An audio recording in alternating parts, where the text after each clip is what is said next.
I draft like an angel, so hopefully I'll sing like an angelic choir. Listen, Candice, thank you so much. And by the way, Francesca, thank you very much for that fascinating introduction. I think a challenge to us all as well. It's amazing to hear what you're doing. And I love the term human-centric because it's something that really is at the heart of what we worry about, that if people are not human-centric, then all the good ideas we have will actually just pass all the rest of our brothers and sisters by. And we want them to be involved, and we want things to be designed around them as well.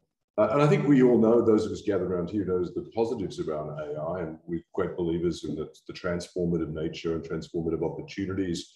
We're great believers in the promise for enhancing decision-making process. We're great believers in the enhanced knowledge that will be made available through applying analytics. We also think there are challenges, and I think one of the benefits of this kind of discussion today is that we can honestly talk about some of those challenges with people who see them as challenges rather than as problems. Challenges about how we can ensure the role of humans, ensure the necessary transparency, and the big one from my point of view, which is around inclusivity itself. And so to harness these benefits and mitigate harm, organizations are actively considering guidelines, principles, and standards. And so the ICC, and again, we're very privileged to have Candice as a board member, we work in partnership with business, governments, international organizations. And we're doing that because we want the guidelines that develop to be actually meaningful and capable of being applied. And when we talk about guidelines, what are the principles that inform them? From our point of view at the ICC, we believe when we talk about artificial intelligence systems, that they should always be one. They should first of all be benevolent, and we use that word advisedly. They should be designed to benefit people and the planet by driving inclusive growth, sustainable development, and well-being. Secondly, they should be human-centric, going back to that great term that's been applied here. They should be designed in a way that respects the rule of law, human rights, democratic values, and diversity, and they should include appropriate safeguards. For example, enabling human intervention where necessary. We saw some of that with some of the photographs we put up before to ensure a fair and just society. Thirdly, they should be transparent. AI systems should be explainable, explicable, and have responsible disclosure around them to ensure that people understand AI-based outcomes and can challenge them. Fourth, they should be secure. I think this is really important. AI systems must function in a robust, secure, and safe way throughout their life cycles, and potential risks should be continually assessed and managed. And finally, they should be accountable. Organizations and individuals developing, deploying, or operating AI systems should be held accountable for their proper functioning in line with the above principles.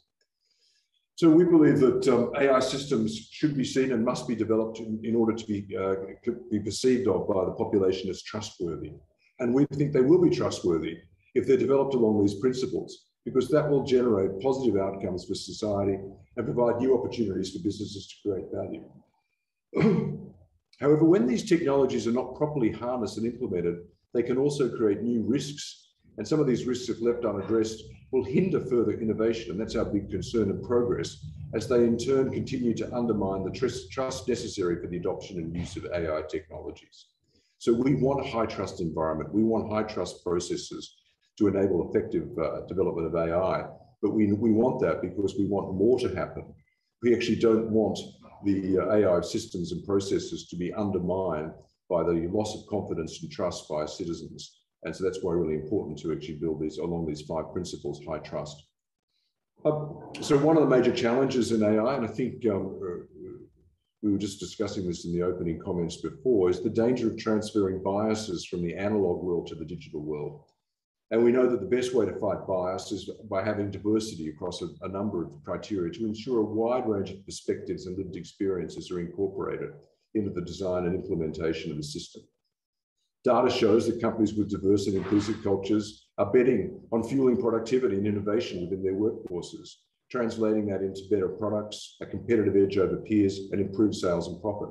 This holds just as true in the AI field. A more diverse workforce is better equipped to identify and remove AI biases as they interpret data, test solutions, and make decisions. But unfortunately, there is still a persisting gender gap in AI. The Deloitte report that we've been looking at closely shows that in 2019, women accounted for 22% of all AI and computer science PhD programs in North America, just 4% higher than the same statistical category from 2010. So we have work to do. And it's imperative that this trend is rapidly corrected. A team with diverse perspectives is just simply better at challenging assumptions and identifying problems to solve with AI, as well as challenge assumptions, weed out unconscious biases, and identify blind spots within an AI system to help ensure it has a positive impact on as many members of the population as possible.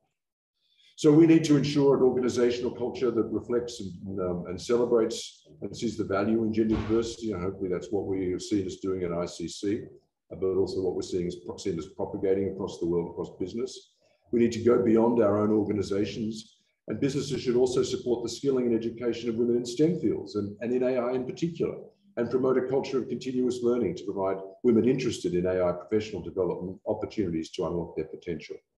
And of course, we need to be sure to provide female role models. And I think we'll be seeing a few of those on the call today, because that's actually what helps counter myths and negative stereotypes that women and girls don't belong in STEM fields, and to inspire those on this path to persevere. Anyone who's heard Candace's story knows how true it is that role models make a difference. That's why ICC partnered with Institute Europea, and that is why I'm glad to be here with you today. And I'm sorry I can't be visually present, but hopefully I'm audible to you, and hear your perspectives and learn from your experience to ensure that businesses worldwide develop and deploy trustworthy AI technologies that work for all, that are actually human-centric. Thanks so much for having me today, and great to be part of this conversation.